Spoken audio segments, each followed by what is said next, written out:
você abrir já a sua Bíblia, o Salmo 24, porque nós vamos para então a meditação da Palavra de Deus. Salmo 24.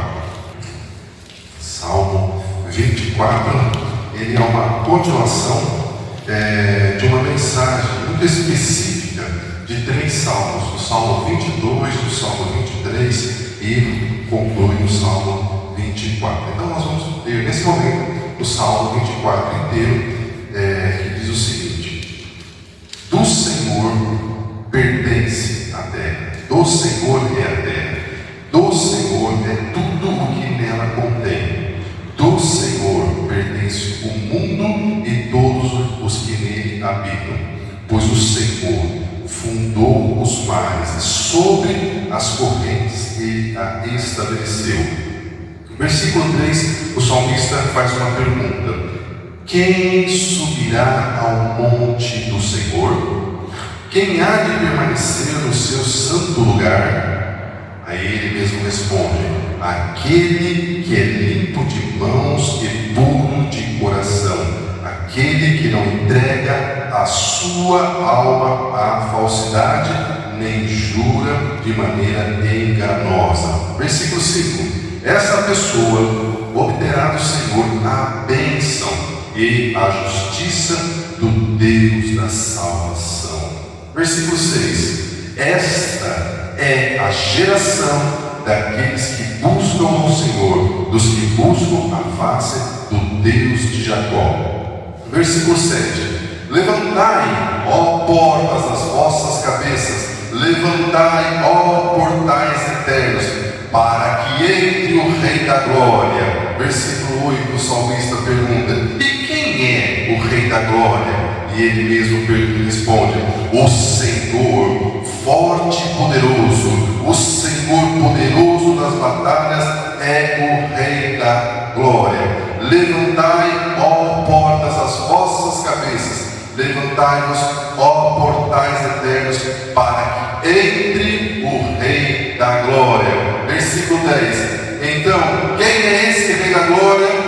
E o salmista mesmo responde: o Senhor dos exércitos, Ele é o Rei da Glória. Aleluia, glória a Deus por isso.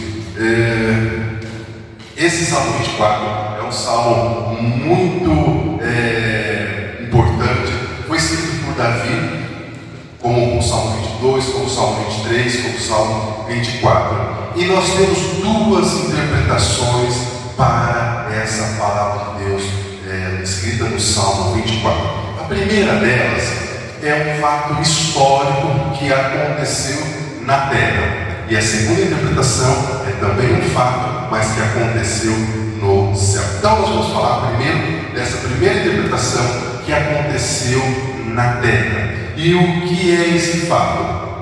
É o momento em que o rei Davi estava alegre, feliz, porque ele tinha conquistado a cidade de Jerusalém para ser a capital do povo de Israel. Jerusalém não pertencia ao povo judeu, mas eles conquistaram, através da liderança de Davi, eles conseguiram conquistar a cidade, que era uma cidade que ninguém conseguia conquistar. Eles conseguiram conquistar, e Davi então decidiu transformar a cidade de Jerusalém na capital das 12 tribos de Israel.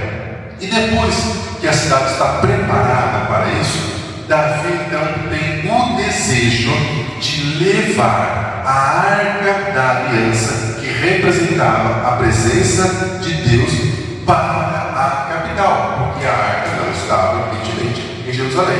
Então eles formam uma comitiva e eles vão buscar a arca do Senhor para levar para Jerusalém. Mas dá errado. É aquele momento em que vocês se lembram que eles colocam a arca da aliança sobre uma carroça, puxado por bois, e eles estão levando a arca, felizes da vida. O rei Davi, uma comitiva de levitas, de sacerdotes, de outros convidados, estão lá acompanhando esse momento, felizes da vida. E aí, de repente, repente, os bois tropeçam e a arca que estava sendo transportada, ela escorrega e ela ameaça de cair. Então um dos homens que estava responsável pela carroça coloca a mão na arca para que a arca não caia no chão. E nesse momento, Deus permite que aquele homem que tocou na arca, que ele morresse. E no primeiro momento, minhas irmãs, parece muito forte, muito pesado que Deus tenha permitido que aquele homem morresse porque ele tocou na arca da aliança. Mas o que ocorre? O que ocorre é que existia uma orientação de quem poderia estar na presença da arca da aliança, porque a arca da aliança representava a presença do próprio Deus. Vocês devem se lembrar que o sumo sacerdote, ele só poderia entrar na área chamada Santo dos Santos, que era a sala onde ficava a arca da aliança, uma única vez ao ano. Existia inclusive uma tradição que quando o sumo sacerdote, o chefe dos sacerdotes, entrava nessa sala uma vez por ano, se ele não estivesse purificado, ele também morreria, mesmo sem tocar na arca, simplesmente pelo fato dele não estar purificado como deveria. A presença do Senhor é algo muito sério. E existia também uma recomendação, na verdade, uma orientação de como que a arca da aliança deveria ser transportada. E como ela deveria ser transportada? Ela deveria ser transportada apenas pelos sacerdotes e pelos levitas e levadas no ombro. Eles colocavam uma vara, então pegavam alguns levitas de um lado, alguns do outro, colocavam, cada um segurava a vara, e aí então eles iam transportando a arca. A gente vê isso, nos filmes bíblicos que a gente já assistiu ao longo da vida. E nesse momento em que eles estão transportando a arca, o rei Davi, ele deixou de obedecer essa orientação de como deveria ser transportada a arca. O pior é que os levitas e os sacerdotes que estavam acompanhando, eles sabiam dessa orientação e eles deveriam ter dito para o rei: nós não podemos transportar a presença do Senhor, nós não podemos transportar a arca da aliança num carro de boi. Nós precisamos levar nos ombros, nós precisamos nos purificar, nós precisamos fazer aquilo que a lei de Moisés recomenda para depois fazer esse transporte da arca. E por algum motivo eles chegaram à conclusão que eles poderiam levar nesse carro de boi. E aí deu. Então, quando a arca está sendo transportada por esses carros de bois e os bois tropeçam e a arca escorrega e vai para cair, e esse homem coloca a mão para evitar que a arca caísse e ele morre, o rei Davi ficou muito triste, porque ele entendeu, primeiro, que eles estavam fazendo algo de maneira que o Senhor não havia concordado e que o Senhor não estava abençoando naquele momento o transporte da arca. Então eles desistem de levar a arca da aliança para Jerusalém. E eles decidem então que eles precisam deixar a arca da aliança em algum lugar, porque afinal de contas eles estavam no meio do caminho. Então eles se lembram que ali perto havia um levita chamado Obed-Edom, que poderia ficar com essa arca, porque os levitas foram separados pelo Senhor para serem levitas, para serem sacerdotes do Senhor para sempre. Tanto é que hoje em Israel eles sabem quem são os descendentes levitas que estão lá em Jerusalém até hoje, e outros que estão em outros locais do mundo. Então eles decidem deixar a arca na casa do Obed-Edom, e eles deixam a arca lá na casa do Obed-Edom. Todo mundo vai para suas casas e a presença do Senhor na casa desse levita começa a abençoar esse homem. Tudo que Obed-Edom começou a fazer, começou a prosperar. E foi uma forma tão fora do comum que a notícia chegou até o rei Davi. Assim, rei Davi, você não sabe o que aconteceu. Depois que nós deixamos a arca da aliança na casa do levita Obed-Edom, tudo o que ele faz está prosperando. É demais, é incrível, é maravilhoso. E aí então, o rei Davi se animou novamente. Falou, então eu acho que isso também pode ser um sinal que nós podemos trazer a arca da aliança do Senhor com o seu povo para Jerusalém. Mas vamos então fazer dessa vez do jeito certo. E eles decidem fazer do jeito certo. Eles convocam uma multidão, uma verdadeira multidão de levitas e sacerdotes.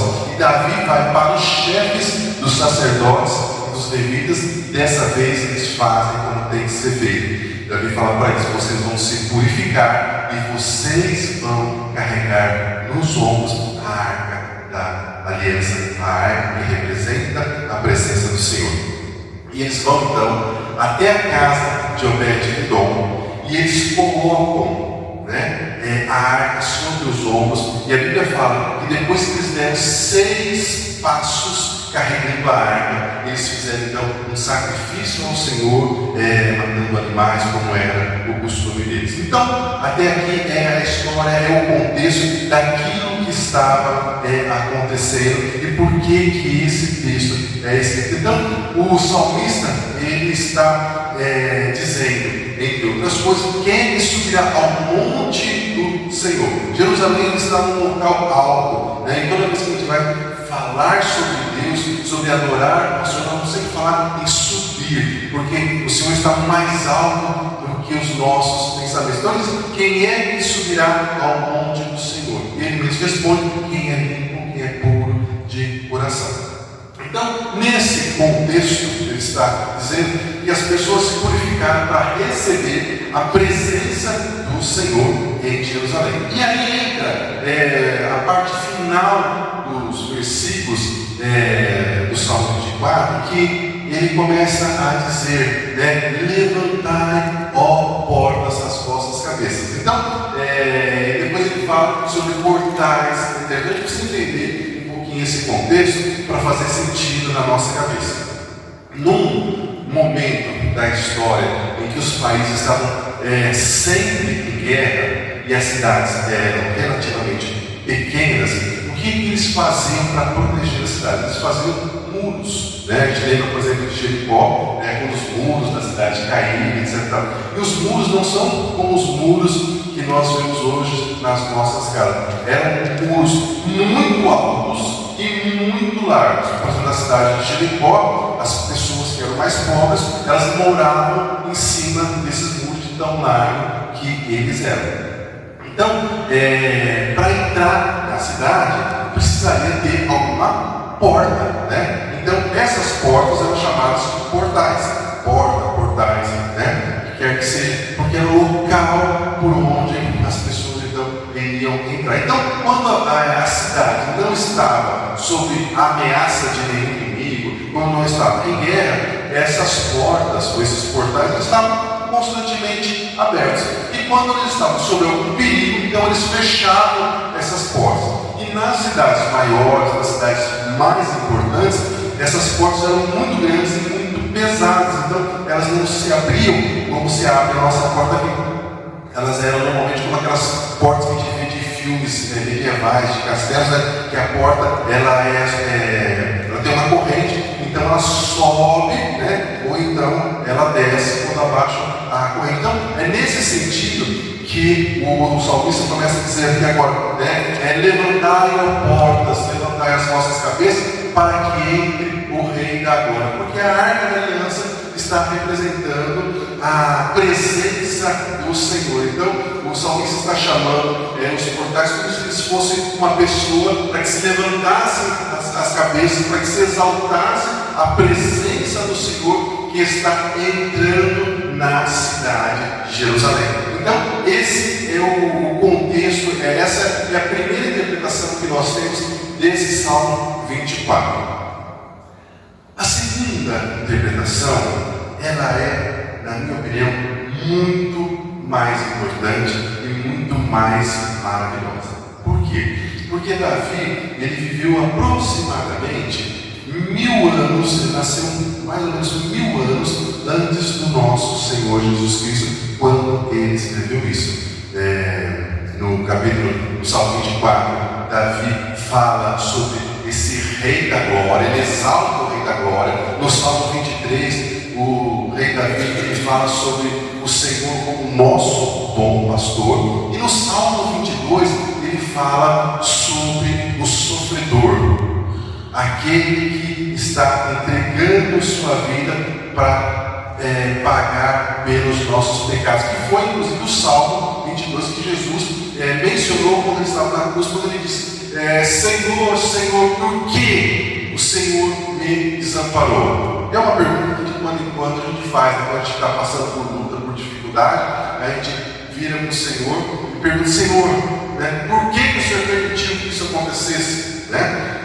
Então o Salmo 22, ele tem essa característica. Agora, veja, que para que o Salmo 22 acontecesse, e para que chegasse, que passasse pelo Salmo 23 como Jesus, o nosso bom pastor, e no Salmo 24 como o Rei da Glória, poderoso nas batalhas, esse nosso Senhor precisava vir ao mundo. E aí, para ele vir ao mundo, ele precisa vir ao mundo não como Deus, mas ele precisa vir ao mundo como um homem, como uma pessoa. E aí então nós vamos para o Evangelho de Lucas, e o Evangelho de Lucas vai nos contar então aquele momento em que Maria, uma adolescente, provavelmente entre 14 a 16 anos tão somente, que era um costume da época, as pessoas se casavam cedo, porque também a expectativa de vida também era já pequena naquela época. O anjo aparece para Maria e diz que ela vai ficar grávida pelo Espírito Santo e que o bebê que ela estava, que ia ser gerado nela, seria um rei descendente do rei Davi e que o reino dele não teria fim. E essa profecia, ela estava extremamente alinhada com uma outra profecia que o profeta Daniel também entregaria, que ele diz o seguinte no capítulo 7 de Daniel: eu tive uma visão à noite e vi nela alguém semelhante ao filho de um homem, vindo com as nuvens do céu. A esse homem foi dada autoridade, glória e o reino, e todos os povos, e todas as nações, e todos os homens, e todas as línguas o adoravam. E o domínio dele é um domínio eterno que não acabará. O seu reino jamais será destruído. Aleluia, glória a Deus por isso. Então, como você sabe, o apóstolo Paulo foi arrebatado até o terceiro céu. E ele mesmo diz que ele viu coisas no céu que eram incríveis, mas nem tudo ele foi autorizado a nos revelar. Mas algumas coisas ele nos revelou. E ele nos revelou em Filipenses, no capítulo 2, um momento em que o Senhor Jesus, que era o autor da vida, ele deixa a sua glória ao lado do Pai para se tornar uma pessoa. Então, em Filipenses, no capítulo 2, versículo 6, ele diz o seguinte: que embora o Deus Filho, ou seja, o Senhor Jesus Cristo, sendo Deus, ele esvaziou-se a si mesmo para ser servo, tornando-se semelhante aos homens, e sendo humano, humilhou-se a si mesmo e foi obediente até a morte e morte de cruz. Então, isso a gente, por vezes, a gente não para pensar como pode o Deus, autor da vida, porque o apóstolo Paulo também diz que tudo que foi criado pelo Deus Filho. Tudo que existe no universo foi criado pelo Deus Filho. Então, quando você lê Gênesis, no capítulo 1, e lá diz que no início criou Deus o céu e a terra, aquele Deus não é o Deus Pai, aquele Deus é o Deus Filho. Então, a gente tem que imaginar, né? No céu, essa cena, o Senhor Jesus se despojando, abrindo mão de toda a sua realeza, de todo o seu esplendor, para começar a se encolher até chegar ao tamanho de um espermatozoide, para que o Espírito Santo pegue isso e coloque no ventre de Maria, e Maria então gera o nosso Salvador. O que ocorre? O que ocorre é que, por vezes, eu e você temos uma promessa do Senhor, como Maria tinha essa promessa, que ela estava gerando o Salvador do mundo, e a gente imagina que porque nós recebemos uma promessa do Senhor, seja por conta de uma palavra revelada em um culto, no momento de oração, ou através de alguém que tem o dom de profecia, nós imaginamos que a nossa vida então vai ser apenas de vitória, que nós não vamos passar por lutas, que nós não vamos passar por dificuldades, que nós não vamos passar por afronta, e isso não é verdade. E Maria é um exemplo disso. Vocês se lembram que Maria recebe essa revelação quando Isabel está grávida de 6 meses. E a palavra fala que Maria foi visitar Isabel e ficou com Isabel 3 meses, provavelmente até o momento em que o bebê nasceu, que era João Batista. Agora imagine essa cena. Maria ficou fora de casa, numa outra cidade, por 3 meses, e ela já estava noiva de José, e o noivado naquela ocasião era um contrato de casamento, só não se dormia junto, não se morava na mesma casa, enquanto não fizesse a cerimônia.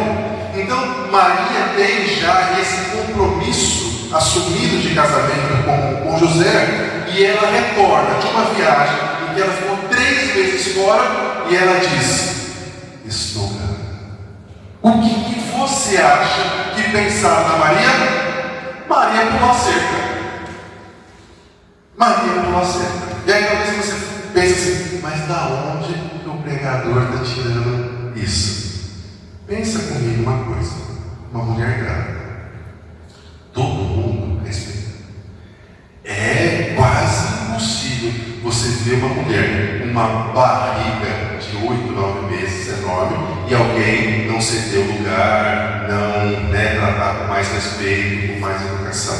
E o que a palavra fala? A palavra fala que por conta de uma ordem do imperador da época, todas as pessoas tinham que ir para a sua cidade de origem para participar de um censo. E como que José era de Belém, então eles tiveram que viajar 130 quilômetros para ir até Belém.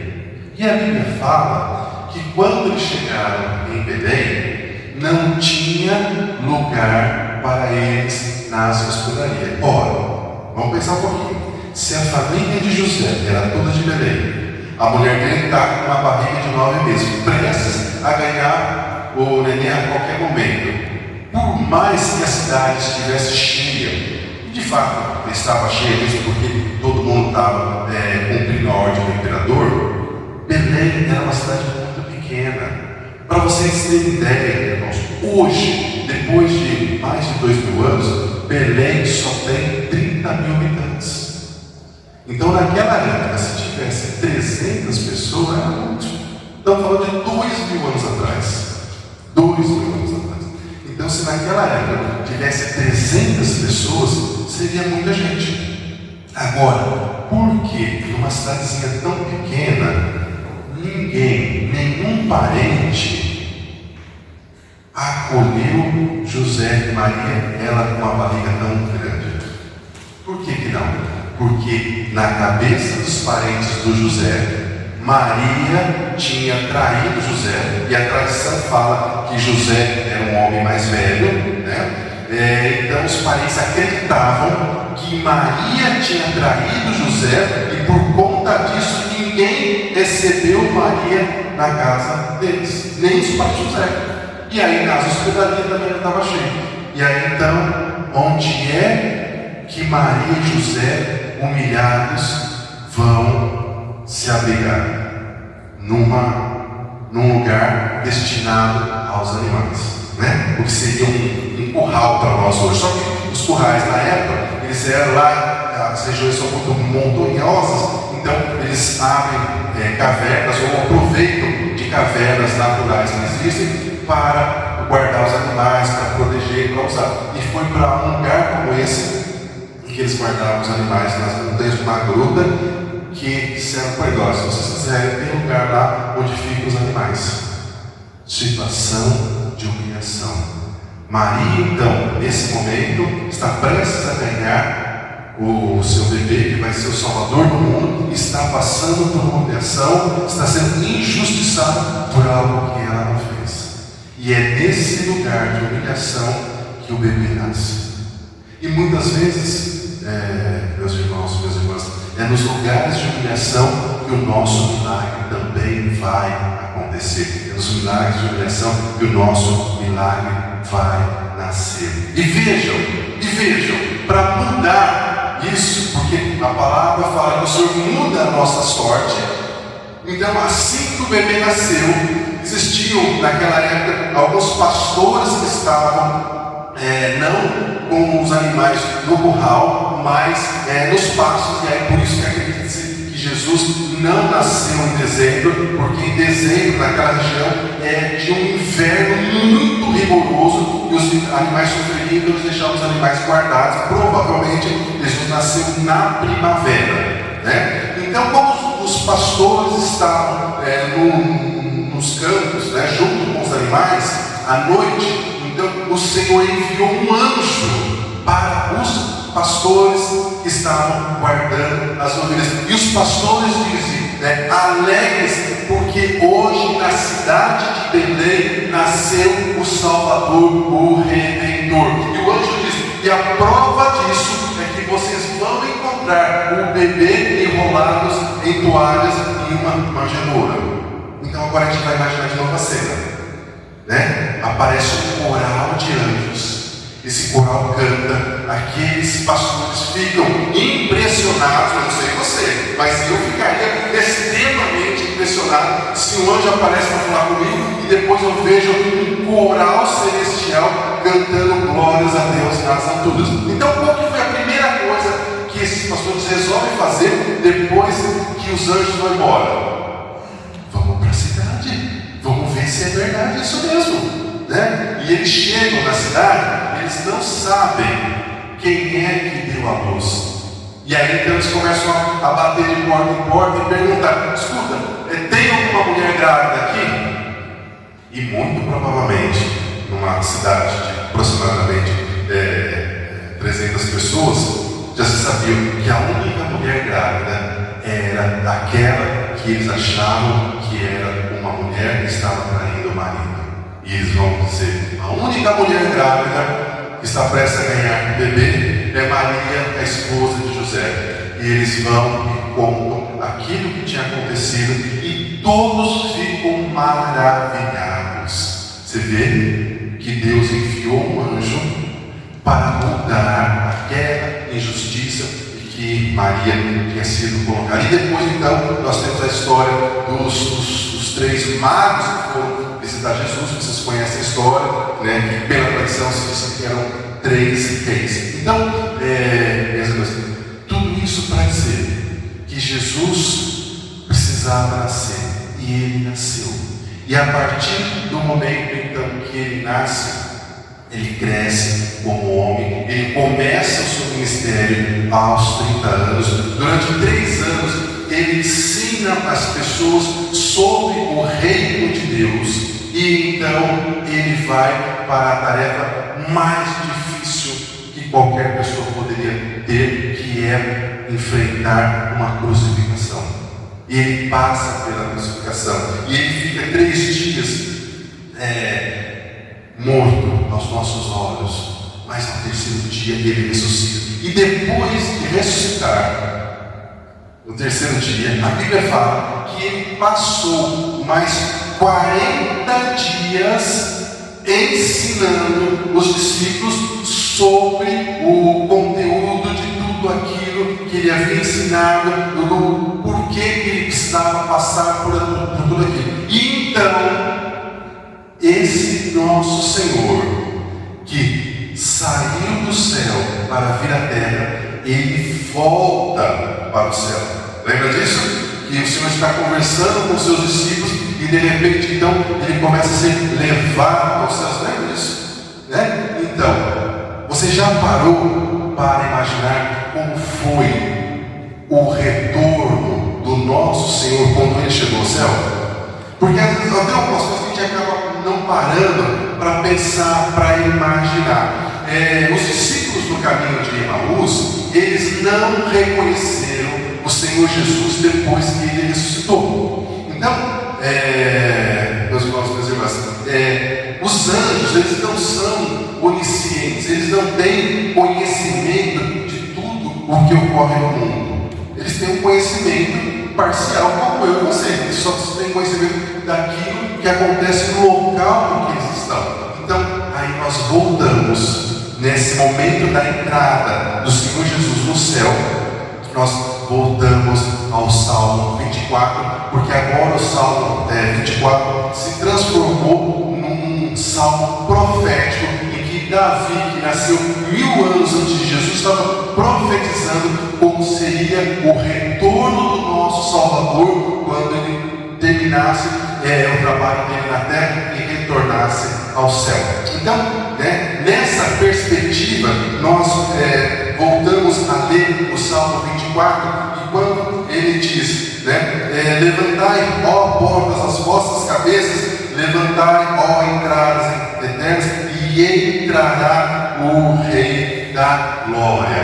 Então, minhas irmãs, alguns estudiosos da Bíblia dizem que quando o Senhor Jesus entrou no céu, ele não entrou como eu e você vamos entrar pela graça ou pela misericórdia. Nós só vamos ter acesso ao trono do Senhor por causa da graça e da misericórdia do Senhor, por causa do sacrifício do Senhor Jesus. Mas ele entrou pelos méritos próprios, porque ele chegou a esse mundo sem pecado e ele saiu desse mundo sem pecado. Mas a aparência do Senhor Jesus ao chegar no céu era diferente da aparência de quando ele deixou o céu para nascer como homem, entende?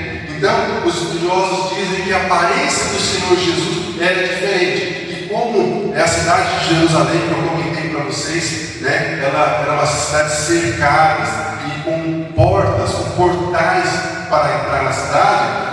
Você se lembra que em Apocalipse também fala da nova Jerusalém, da cidade celestial, que ela também tem um muro e tem 12 portas que dão acesso à cidade. Lembra disso? Muito bem, então é baseado nisso que o Salmo 24 se torna um salmo profético, porque quando Jesus chega diante desses portais, dessas portas, no local onde está o trono do Senhor, e ele começa a entrar nesse lugar, os anjos que não reconhecem Jesus começam a fazer as perguntas, e a pergunta é baseada na declaração dos anjos que estavam acompanhando o Jesus, o Senhor Jesus, que diziam, levantai, ó portas, levantai as vossas cabeças, levantai-vos, ó entradas eternas, porque entrará o Rei da Glória. Então, alguns estudiosos dizem que nesse momento, os anjos que estavam no céu e não sabiam o que estava acontecendo, perguntavam, mas quem é esse Rei da Glória? Então, os anjos que estavam acompanhando o Senhor Jesus respondiam, Ele é o Senhor dos exércitos, Ele é o Rei da Glória, Ele é o Senhor poderoso nas batalhas.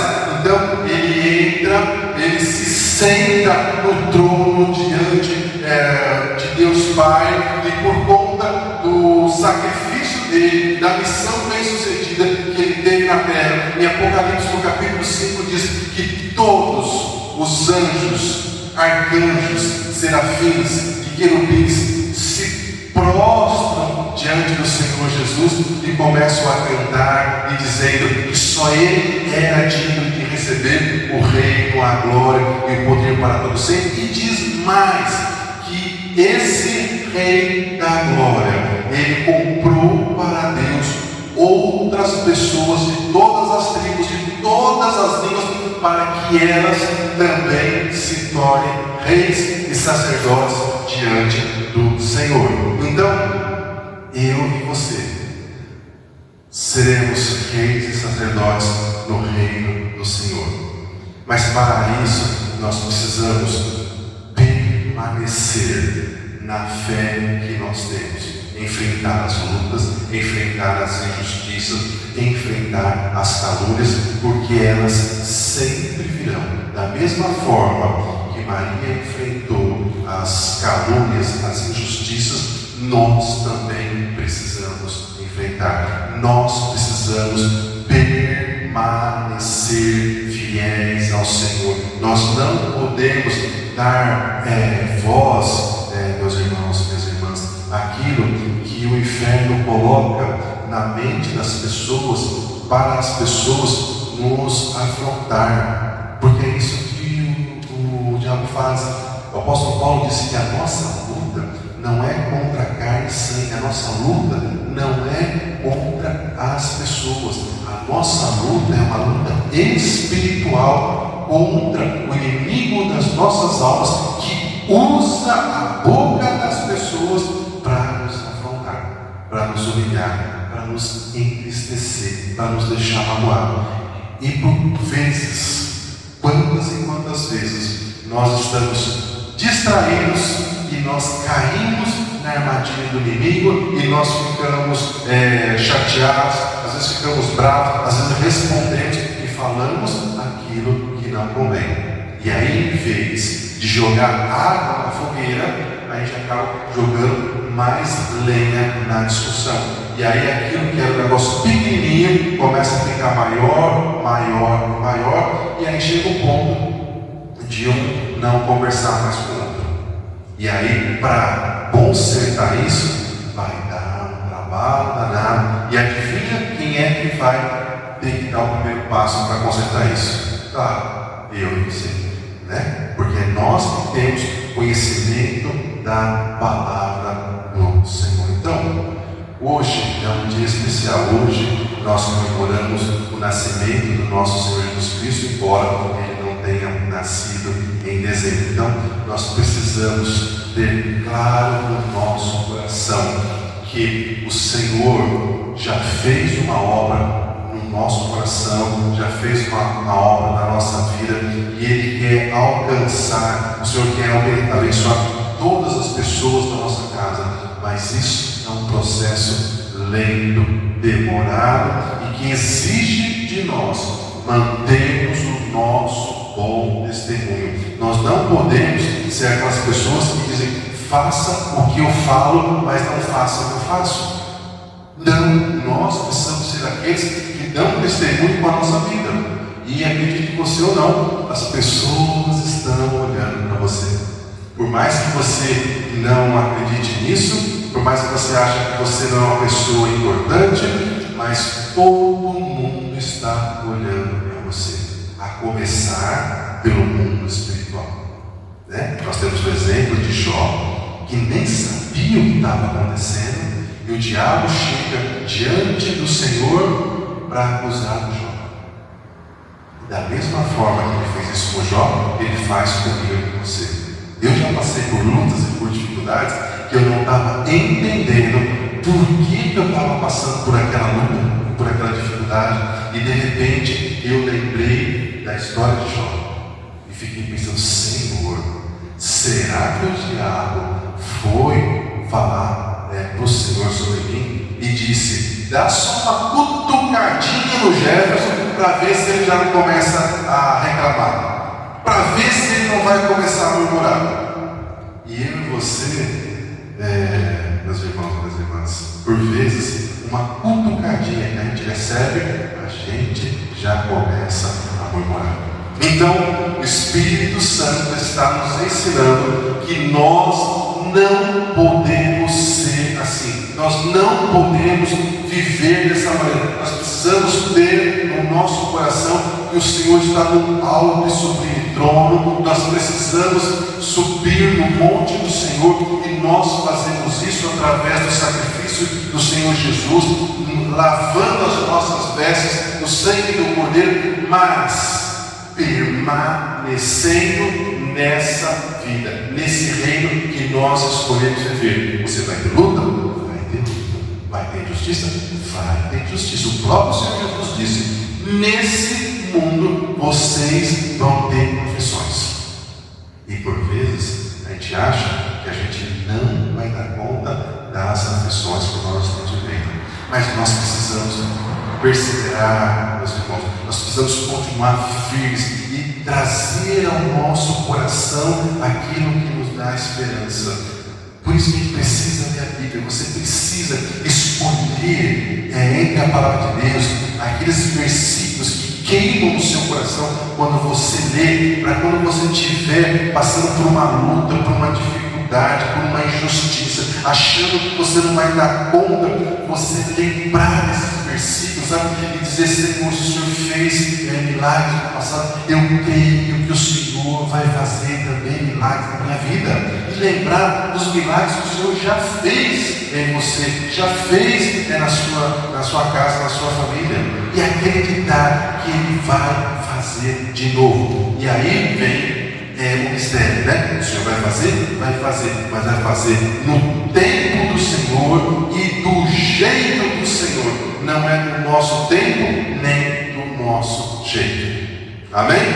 Então, quero convidar você a ficar em pé para nós orarmos e para você meditar como está o seu coração, como você tem se comportado, como você tem reagido às investidas do inimigo. A palavra fala em Coríntios, no capítulo 15: chegará o fim, e nós estamos próximos mesmo do fim. Chegará o fim, quando o Senhor entregará o reino a Deus Pai. Mas isso acontecerá depois de ter destruído todo o domínio, autoridade e poder do inimigo. Pois é necessário que o inimigo reine, até que todos os inimigos sejam postos debaixo do Senhor Jesus. E aí nós voltamos ao Salmo 24. Quem subirá ao monte do Senhor? Ou quem estará no seu lugar santo? E o salmista responde: aquele que é limpo de mãos e puro de coração, que não entrega a sua alma à vaidade. Vaidade aqui vale inclusive para a vaidade da alma, do ego, de não responder de maneira agressiva, como muitas vezes nós somos levados a pensar. Então, aquele que é limpo de mãos e puro de coração, que não entrega a sua alma à vaidade, nem jura enganosamente, essa pessoa receberá do Senhor a bênção e a justiça, porque Ele é o Deus da nossa salvação. Você é limpo de coração? Você está entregando a sua alma à vaidade? Não faça isso. Então, aqueles que já se lavaram no sangue do Cordeiro, essa pessoa subirá ao monte do Senhor, à presença do Deus Todo-Poderoso. Vamos lá. Pai, nós agradecemos pela Tua Palavra. Nós agradecemos por aquilo que o Senhor trouxe ao nosso coração, e nós queremos pedir que o Teu Espírito Santo fale ao decorrer desse dia, ao decorrer dessa semana, mais ainda sobre essa palavra. Nós queremos não somente aprender, mas nós queremos aplicar na nossa vida, que toda vez ao longo dessa semana que o inimigo colocar uma armadilha diante de nós, que o Teu Espírito Santo nos dê discernimento para entender que se trata trata de uma armadilha, que a nossa luta não é contra a carne, não é contra o sangue, não é contra as pessoas, e nós queremos exercer o nosso domínio próprio sobre as nossas emoções, nós exercemos domínio próprio sobre a vontade de responder na mesma medida, mas nós não faremos dessa maneira. Nós queremos ser prudentes como as serpentes e mansos como a pomba. Pai, que as pessoas possam ver em nós o fruto do Teu Espírito Santo, que as pessoas possam ver em nós a transformação que o Senhor provocou em nós, porque nós entregamos a nossa vida ao Senhor, nós colocamos os nossos sonhos, os nossos planos diante do Teu altar, e também nos lembramos, Pai, nesse momento, dos nossos familiares, daqueles que ainda não se renderam ao Senhor. Nós nos lembramos, Pai, daqueles que estão presos nos vícios, daqueles que estão presos perto de más companhias, de pessoas que não fazem bem a eles. Pai, que o Senhor abra o entendimento deles, para que eles possam entender em qual situação terrível eles estão, e que o Senhor nos dê a ele uma visão daquilo que vai acontecer se eles não se converterem. Pai, nós cremos na Tua palavra que diz: creia em mim e será salvo tu e a tua casa. Nós cremos, Pai, no Senhor, nós cremos nas Tuas promessas. Nós sabemos que o Senhor é que sabe os planos que o Senhor tem para nós. São planos de paz e não de mal, para nos dar um futuro e esperança. E nós cremos, Pai, que nós vamos viver tudo aquilo que o Senhor tem para nós. Nós não abrimos mão de nada daquilo que o Senhor nos deu. E aquilo que foi roubado, Pai, nós clamamos por restituição. Pedimos restituição, Pai, de almas, de vidas, de pessoas na nossa casa. Também pedimos restituição de saúde, pedimos restituição nos relacionamentos, pedimos restituição nas finanças, Pai, que o Teu povo possa ter para emprestar e jamais pedir emprestado. Em nome de Jesus, nós repreendemos toda ação do inimigo sobre a nossa vida, sobre a vida dos nossos familiares, sobre a nossa casa, sobre os irmãos que congregam nessa igreja. Senhor, faça de novo milagres e maravilhas, para que o Teu povo possa novamente se erguer e dizer como é bom e agradável quando os irmãos vivem em união, porque é como o óleo que desce sobre o nosso corpo, e nós sabemos que esse óleo é a presença do Teu Espírito Santo sobre nós. Pai amado, que o Teu grande amor, que a graça do Senhor Jesus, que as consolações do Teu Espírito Santo estejam sobre o Teu povo, hoje e sempre e eternamente. Aleluia! E nós oramos no nome de Jesus, o nosso Salvador. Vamos aplaudir ao aniversariante do dia. Glória a Deus, glória ao Senhor Jesus. Tenha um excelente Natal junto com a sua família. Mande mensagem para aqueles que você não vê há muito tempo. Mande mensagem para aqueles que não querem falar com você. Hoje é o dia que as pessoas estão com o coração um pouquinho mais suscetível, né? E é um bom momento para nós exercermos a nossa fé no Senhor Jesus. Amém? Glória a Deus, Deus abençoe vocês.